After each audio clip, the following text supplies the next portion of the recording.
Paano kung ginost ako, then nag-chat ulit? Tapos nawala, then nag-chat uli. Tinry ko ayain ng date, no agad siya. Di sa lahat ng babae nagana. What we need to understand here, Sigarilyo, is not all women have the same motives towards us. Yung iba dyan, actually, they have dark agendas. And most probably, ang na-encounter mong babae dito is a validation seeker. May mga babaeng ganyan talaga na they just want to keep men around and flirt with them. Pero when the time comes na nagyaya ng date ito si Guy, it's either she will be giving you a wishy-washy answer like, busy ako sorry, hindi ako pwede. Kasi namatay ang pusa ng aso ng nanay ng tropa ng classmate ko dati ng grade 5 O kaya papayag sila na makipag-date sa'yo but they will cancel out at the last minute. Meron nga ako ang actually kakilalang girl na putya ang dami niyang fina-flirt talaga, mga chinachat na guys. Lahat sila nilalandi niya as if she's really into them. Pero wala lang.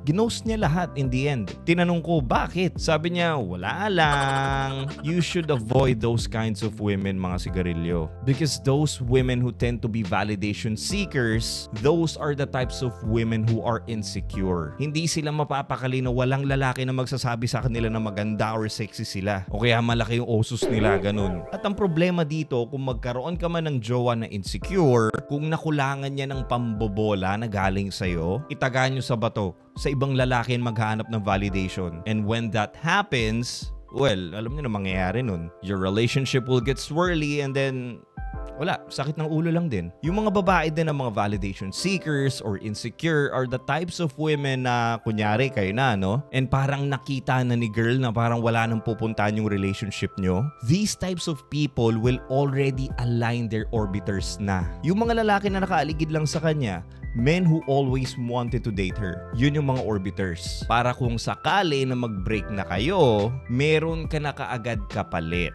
Why? Kasi they cannot stand being single for a long time. Hindi nila kayang walang nagva-validate sa kanila. The types of women that you should be dating are healthy-minded women who has integrity, who should be confident with herself. Because those types of women, hindi sila constantly nagsisik ng validation sa'yo. At more important, hindi sila magsisik ng validation sa ibang tao just in case na nakukulangan sila ng validation coming from you. Pero syempre, it's not to say na kunyari nakahanap na kayo ng gantong klaseng babae na healthy-minded woman, isasadyain nyo na hindi sila bigyan ng validation or whatsoever. Syempre, as men, it is our duty to make our women feel safe, secure, and they should feel beautiful around us. That is our job. And just to add lang, these types of women then, they won't mind being single for a while. They wait till their emotions gets healed and then go into the dating scene once na feel na ready na sila emotionally. Well, I hope nakatulong ako sa inyo, Sigarilyo, and follow for more. Meron na rin pala akong Instagram and Facebook page. Makiki-follow na lang din doon. And also, meron din ako YouTube channel.